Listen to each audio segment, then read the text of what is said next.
નમસ્કાર મિત્રો, સ્વાગત છે તમારું વિડીયોમાં। તો મિત્રો, ગુજરાત રાજ્ય સરકાર દ્વારા આ ખેડૂત પોર્ટલ પર પશુપાલન યોજનાઓ ચાલુ મૂકવામાં આવેલ છે, જેમાં પશુપાલન માટે કુલ 28 જેટલી યોજનાઓ ચાલુ મૂકવામાં આવેલ છે। તો આ યોજનાઓમાં કેટલ શેડ સહાય યોજના છે, વાછરડી સહાય યોજના છે, ખાણદાન સહાય યોજના છે અને એ સિવાય ઘણી બધી એવી યોજનાઓ પશુઓના ભરણ પોષણ માટે સહાયના ધોરણે ચાલુ મૂકવામાં આવેલ છે અને આ યોજનાઓની ઓનલાઈન અરજીઓ આ ખેડૂત પોર્ટલ પર ચાલુ કરી દેવામાં આવેલ છે। તો યોજનાઓની તમામ માહિતી માટે વિડીયોમાં છેલ્લે સુધી જોડાયેલા રહેજો અને વિડીયોમાં પહેલી વાર આવતા હોય તો અમારી ચેનલને સબસ્ક્રાઇબ જરૂરથી કરજો, સાથે જ વિડીયોને લાઇક અને શેર પણ કરતા રહેજો।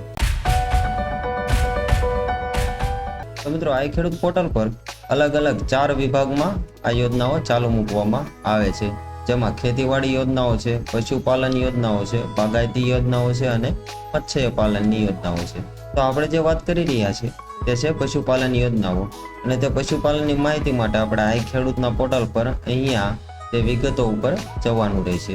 તો અહીંયા તમને ક્લિક કરવાનું ઓપ્શન જોવા મળશે, જેના ઉપર આપણે ક્લિક કરીએ એટલે પશુપાલનની જેટલી પણ ચાલુ યોજનાઓ છે તે આપણને જોવા મળે છે। તો આપણે સ્ટેપ બાય સ્ટેપ એક એક યોજના વિશે જાણીએ। અનુસૂચિત જનજાતિના પશુપાલકોને પાવર ડ્રીવન સાપ કટર ખરીદી પર સહાય મળે છે। ત્યારબાદ અનુસૂચિત જનજાતિના પશુપાલકોના ગાભણ પશુઓને જેમ કે ગાય ભેંસ માટે ખાણદાન સહાય છે। એ જ રીતે અનુસૂચિત જનજાતિના પશુપાલકોના પશુઓ જેમ કે ગાય ભેંસના વિયાણ બાદ ખાણદાન સહાય મળે છે।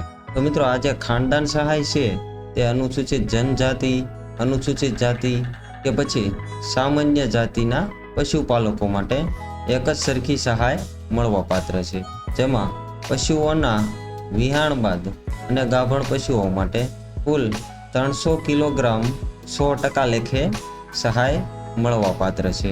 તેમજ અનુસૂચિત જનજાતિની મહિલા લાભાર્થીઓને બકરા એકમ 10+1 માટે પણ સહાય મળવા પાત્ર છે।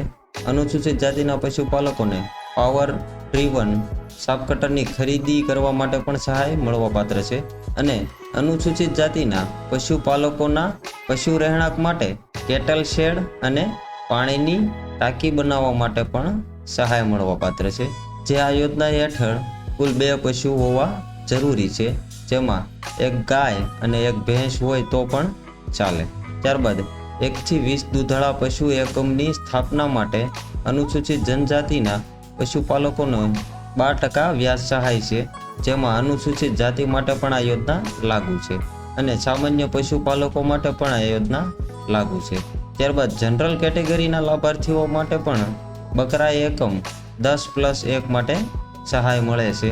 ત્યારબાદ પશુપાલન થકી સ્વરોજગારી હેતુસર 50 દૂધાળા પશુઓ જેમાં કાંકરેજ અને ગીર ગાયના ડેરી ફાર્મની સ્થાપના માટે પણ સહાય ચાલુ છે। ત્યારબાદ રાજ્યના શ્રેષ્ઠ પશુપાલકો માટે પુરસ્કાર વિતરણ સમારોહ આયોજન માટેની યોજના પણ ચાલુ છે। ત્યારબાદ રાજ્યની દૂધ ઉત્પાદક સહકારી મંડળીઓ માટે દૂધઘર સહાય યોજના છે। ત્યારબાદ રાજ્યની ગ્રામ્ય દૂધ ઉત્પાદક સહકારી મંડળીઓ માટે ગોડાઉન બનાવવા સહાય યોજના છે।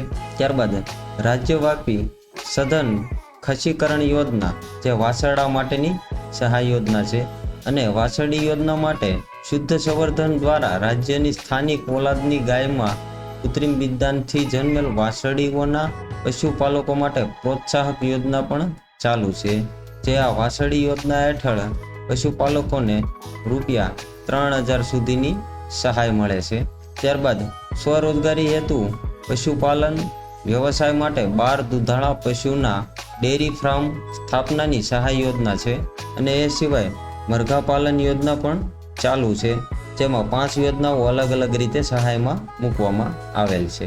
તો મિત્રો, તમે આમાંથી કઈ યોજના હેઠળ લાભ લેવા ઈચ્છો છો તે અમને કમેન્ટમાં જરૂરથી જણાવો, જેથી અમે તે યોજનાઓ ઉપર સંપૂર્ણ માહિતી સાથે વિડીયો બનાવી આપીશું।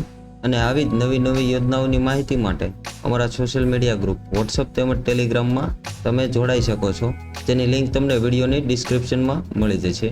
તો મિત્રો, ટૂંક સમયમાં ફરી મળીશું તમારા કમેન્ટ ઉપર વિડીયો બનાવીને।